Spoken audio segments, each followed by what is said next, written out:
Retired police ഉദ്യോഗസ്ഥൻ ചേരുന്നുണ്ട്. George Joseph, ഇപ്പോൾ ഈ സ്ഥിതി നമുക്കിപ്പോൾ കിട്ടുന്ന അവിടുത്തെ കാര്യങ്ങൾ കേൾക്കുന്ന സാഹചര്യങ്ങൾ മനസ്സിലാക്കുമ്പോൾ ആദ്യം സംഭവിക്കുമ്പോൾ ഒരു സംഭവം ഉണ്ടാകുമ്പോൾ ലീഡിലേക്ക് പോകണം, ഒരു അന്വേഷണം അതിൻ്റെ ലീഡിലേക്ക് എത്തിയിരുന്നില്ല. പറഞ്ഞുവല്ലോ, കുടുംബം തന്നെ പലകുറി പറഞ്ഞതാണ്. അവിടെ ഒരു ലോക്കൽ സെറ്റപ്പാണ്, അവിടെ കുറച്ച് കടകളുണ്ട്, മാത്രമല്ല ഡോഗ് സ്ക്വാഡ് പോയ ആ വഴിയുണ്ട്, ഒരു കടയിലേക്കാണ് ചെന്ന് കയറുന്നത്.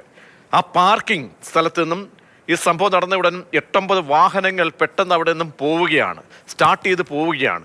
ഇപ്പോൾ എന്താണ് സംഭവിച്ചത്? തട്ടിക്കൊണ്ടൽ പോകൽ സാധ്യത ഇപ്പോഴും പോലീസ് തള്ളിക്കളയുന്നില്ല. എന്താണ് ജോർജ് ജോസഫിന് തോന്നുന്നത്?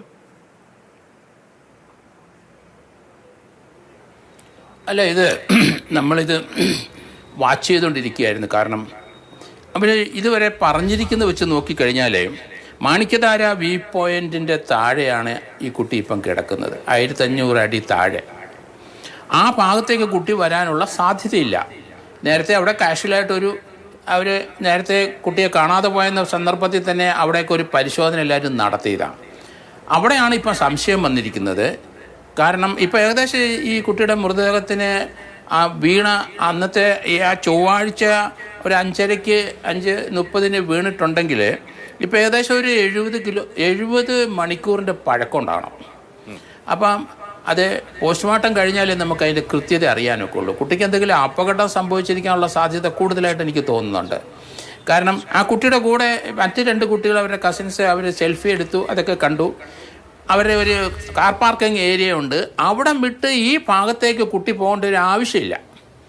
അപ്പോൾ അവിടെയാണ് ഒരു സംശയം വരുന്നത്. അത് തന്നെയല്ല, ആ കുട്ടിയുടെ മൃതദേഹം കിടക്കുന്ന അവിടെയൊക്കെ ഒരു പരിശോധന നടന്നു കഴിഞ്ഞപ്പം പോലീസും അവിടെയുള്ള അന്വേഷണ സംഘം പറഞ്ഞത് അവിടെ എങ്ങും വരാനുള്ള സാധ്യതയില്ലാത്തത് കൊണ്ട് ഒരു തട്ടിക്കൊണ്ടുപോകൽ എന്നൊരു വാദഗതിക്കാണ് ഒരു ഊന്നൽ കൊടുത്തത് അവർ. അത് ഈ അന്വേഷണ സംഘത്തിലുള്ളവരും അവിടുത്തെ പോലീസും ഇവിടുന്ന് വന്ന ആൾക്കാരും ബന്ധുക്കളും ഈ കൊച്ചിൻ്റെ കൂടെ വന്നവരെല്ലാവരും അവരുടെ പരിശോധനയിൽ കൊച്ചി ഇപ്പം വീണ് കിടക്കുന്ന സ്ഥലത്തേക്ക് പോകാനുള്ള സാധ്യതയില്ല.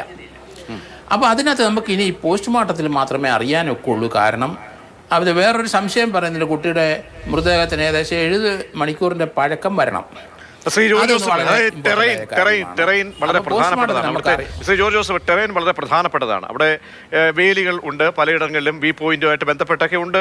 ഒരുപാട് ആളുകൾ വരുന്ന സ്ഥലമാണ്, നമ്മൾ ഓർക്കണം. പിന്നെ ഏതെങ്കിലും തരത്തിൽ ഈ കുട്ടിയെ അവിടെ നിന്നും, അല്ലെങ്കിൽ ഈ ബന്ധുക്കളും കുടുംബവും പറയുന്നതാണ് മയക്കുമരുന്ന്, ഡ്രഗ്സ് മാഫിയ എന്തെങ്കിലും അങ്ങനെ നൽകി കൊണ്ടുപോയതാണോ എന്നൊക്കെ സംശയങ്ങളുണ്ട്.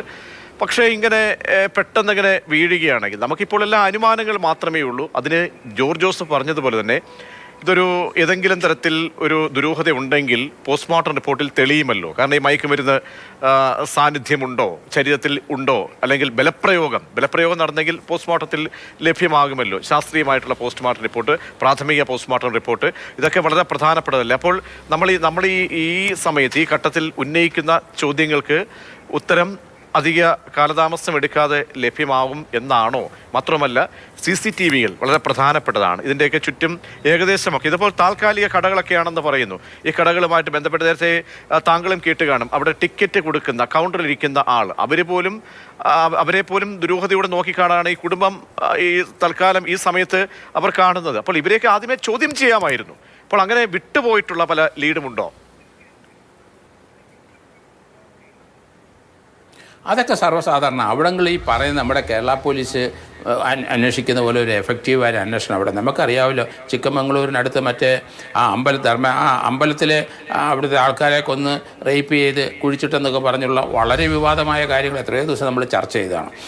ഇവിടെ ഈ കൊച്ചിൻ്റെ പോസ്റ്റ്മോർട്ടത്തിൽ അറിയാം കുട്ടിക്ക് നമുക്ക് ഈ ഫോളിൽ ഈ വീഴ്ചയിൽ അതിൽ ഇമ്മഡിറ്റായിട്ട് ഡെത്ത് ഉണ്ടാകണമെങ്കിൽ വളരെയധികം ഫ്രാക്ചർ തലയ്ക്കും കഴുത്തിനൊടിഞ്ഞോ അല്ലെങ്കിൽ അത് നമുക്ക് വീഴ്ചയുടെ പെട്ടെന്ന് കണ്ടുപിടിക്കാൻ പറ്റും.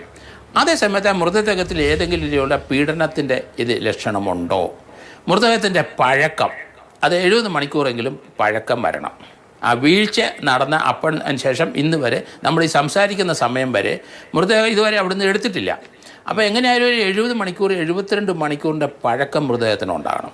അതുതന്നെയല്ല, ഇപ്പോൾ കിടക്കുന്ന സ്ഥലത്തേക്ക് അവിടെ തെർമലായിട്ടുള്ള അവർ ചില ഉപകരണങ്ങളൊക്കെ ഉപയോഗിച്ചിട്ട് മനുഷ്യ ശരീരം ഉണ്ടോ എന്നൊക്കെ നേരത്തെ പരിശോധിച്ചെന്ന് പറയുന്നുണ്ട്. അവിടേക്ക് പോകണമെങ്കിൽ ഇത് താഴെ ഇറങ്ങി വേറൊരു ഗ്രാമത്തിൽ കൂടെ വേണം അങ്ങോട്ട് പോകാൻ. അപ്പോൾ ആ വീണ് കിടക്കുന്ന സ്ഥലത്ത് തീർച്ചയായിട്ടും ആ കുട്ടിയുടെ എവിടൊക്കെയാണ് ഫ്രാക്ചർ, ഒടിവ്, എന്ത് മരണകാരണം എന്ത്, അതുകൂടാതെ ഈ മൃതദേഹത്തിന് പഴക്കമുണ്ടോ, 24 hours ഉണ്ടെങ്കിൽ സംശയാസ്പദം തന്നെയാണ് കുട്ടിയെ തട്ടിക്കൊണ്ട് പോയെന്നുള്ള കാര്യം. കാരണം 15 വയസ്സുള്ള കുട്ടിയെ കാണാൻ നല്ല ഭംഗിയുള്ള സുന്ദരിയായ കുട്ടിയാണ്. അപ്പോൾ ഇതൊക്കെ ഇങ്ങനെയുള്ള സ്ഥലങ്ങളിലൊക്കെ ഇതുപോലെയുള്ള ധാരാളം ആൾക്കാർ, ഡ്രഗ്സിന് അടിമക്കാരും മറ്റൊക്കെ പെട്ടെന്ന് അതിനെ തട്ടിക്കൊണ്ട് പോവുകയും വാവുത്വവും അല്ലെങ്കിൽ അവർ കൊണ്ടുപോയി അങ്ങനെയൊക്കെ ധാരാളം സംഭവങ്ങൾ നടക്കും. കർണാടകയുടെ പല ഭാഗത്തും നടക്കുന്നുണ്ട്. ഇത് അവരെ ആക്ഷേപിക്കുന്നു പറയുന്നില്ല. ലോ ആൻഡ് ഓർഡർ അവിടെ അത്ര ഭംഗിയല്ല. കാരണം നമ്മൾ നമ്മുടെ നേരത്തെയുള്ള ധർമ്മസ്ഥലയിലെ ആ സമയത്തൊക്കെ നമ്മൾ എന്തുമാത്രം ചർച്ച ചെയ്തതാണ്. അപ്പോൾ അതുകൊണ്ട് ഒരു പോലീസിങ് ഈ രീതിയിൽ അവിടെ ഇല്ല. കുട്ടിയുടെ മൃതദേഹത്തിൻ്റെ പഴക്കം വളരെ ഇമ്പോർട്ടൻ്റ് ആണ്. ആ കൊച്ചിന് അധികം പഴക്കമില്ല എന്ന് ആരോ സംസാരിക്കുന്നത് ഞാൻ കേട്ടു. അപ്പോൾ അത് വളരെ ഇമ്പോർട്ടൻ്റ് ആയ ഘടകം. കുട്ടിനെ ഏതെങ്കിലും രീതിയിൽ ഒരു പീഡനം നടന്നിട്ടുണ്ടോ, ഈ മരണകാരണം എന്ന് പറയുന്നത്. ജോർജ് ജോസഫ് മടങ്ങിയെത്താം. അങ്ങ് പറഞ്ഞതുപോലെ തന്നെ ചൊവ്വാഴ്ച നടക്കുന്ന ഈ സംഭവത്തിന്റെ 4ാം നാൾ മൃതദേഹം എത്തുമ്പോൾ അതിന്റെ പഴക്കം വളരെ പ്രധാനപ്പെട്ടതാണ്.